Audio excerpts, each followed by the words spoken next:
Hey, I'm Connie, and I'd like to send our regards. Everybody at Here Virginia, Lori and Gail and Tom and I all hope everybody's doing well. We thought this would be a good time to give you some instructional videos. A lot of times that you're fitting, you're given a lot of instructions and a lot of information. It's hard to absorb all of that at once. And it's a lot easier sometimes to see something done than to say call up and have us explain it to you over the phone. So what I'd like to review for you in this particular video clip is how to change a wax guard.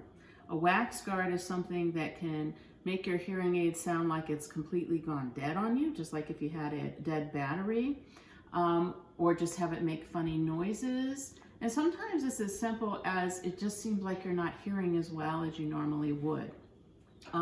The wax guard itself is a little bit different with all different manufacturers. So you want to be careful not to be interchanging wax guards from old hearing aids to new hearing aids. And sometimes the hearing aid wax guard will just accumulate some debris and make you feel like you're just not hearing as well as you normally do. Everybody is different as to how often they need to change their wax guard. As a general rule, if you are not having any problems with how your hearing aid is performing, you're comfortable with it, then don't worry about it.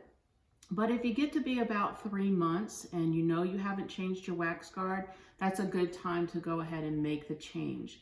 You should be seeing us every 6 months for a follow-up visit. We always change your wax guard and clean everything really good at that point in time. And in the event that you miss one of those appointments though, you can kind of keep that in mind as well. That's my dog on the door in the background. Just ignore her. We're just gonna kind of keep moving forward. So I'd like to first show you how everybody has a little different instrument. Many of you have an instrument that looks a lot like this. This is called a receiver in the canal or RIC hearing aid. Others have instruments that fit into the ear canal. Some are small, like these couple examples that I have here. But others are, a little bit larger, but still fit all in the ear. The wax guard changing on all of them is very similar. First, I want to start with the RIC hearing aid. All of the RIC hearing aids have a dome on the end of the receiver or speaker, that part that goes in your ear. The dome is this little rubber piece. And this can be different depending on the different fittings. Everybody's ears are a little different and have different needs. So the domes can all be different variety of sizes and shapes, even colors sometimes. These are all kind of different varieties of those domes. When you could change a wax guard on a RIC hearing aid, you're always going to be removing the dome. The dome itself literally just pulls off. You get a hold of it and you just pop it off, just like that. And then I kind of skipped over the fact that I really recommend that anytime you do any of this, you make sure that you sit at a table and that you lay down a towel on the table. The reason for that is that you, number one, need to be in a comfortable position for all of this, but also it's easy to drop things. If you have a towel, it keeps it from kind of bouncing off of the table and you go searching for it. So always lay yourself, set yourself at a table and chair, have good lighting. And this is not the time to decide you don't need your reading glasses. If you do need glasses for up close, put them on. It's going to make a difference and make it a lot easier for you. So once you get yourself kind of set up, you're going to remove the dome. Now, the first thing I want you to do then is I want you to get a hold of this little receiver or speaker at the end here, and I want you to hold it straight up and down. Don't hold it at an angle or kind of sideways. Hold it straight up and down. That's going to allow you to be the most accurate when you go to change your wax guard. You're going to notice a little white tip on the end here, and that little white tip is your wax guard. On these instruments, you're going to see it looks exactly the same. All right. On the in-the-ear instruments, all in the ear instruments, it all looks the same. It's in the same place, right on the tip that goes in your ear. Now, the wax guards themselves come in these little envelopes. And again, the different envelopes are different for different manufacturers. Some are in little gray packs. Some are in blue or yellow packs. Some of the sticks are yellow. These particular sticks that I'm working with right now with this instrument is for Widex instruments.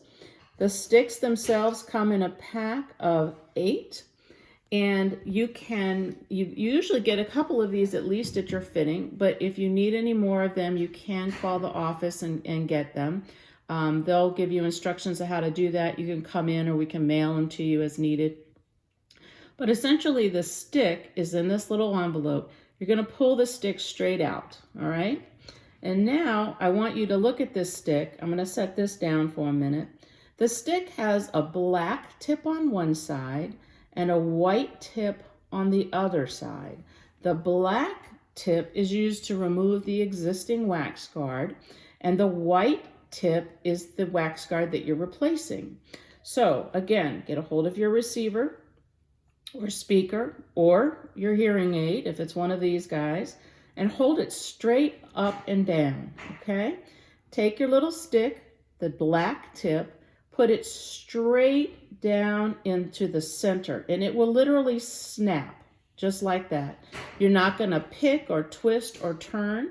You're just gonna simply snap it down, pull it straight up, it removes, flip your stick around, go straight back down, it snaps into place again, pull it straight up. So no picking or twisting or turning or gouging, straight down, straight up. Now, then you're going to discard this stick here. So I'm going to place this over on the side. And I always recommend that you put your finger over the tip and make sure that it's nice and secure.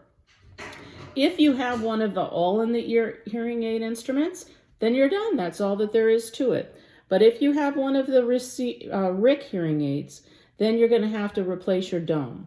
So to replace your dome, I want you to notice all of the domes have some kind of a little tiny hole in the center there, and you're going to want to put that over top of the speaker.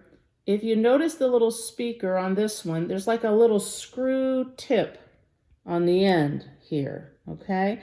And you want that little dome to cover that whole piece. What I normally do is I look for that little centerpiece in the dome, and I put it in at an angle just enough to where I can kind of see it's going in, and then you have to kind of blindly pop it on. Sometimes you can literally feel it pop. You're going to push down, maybe a little twist or turn here, make sure it's on secure.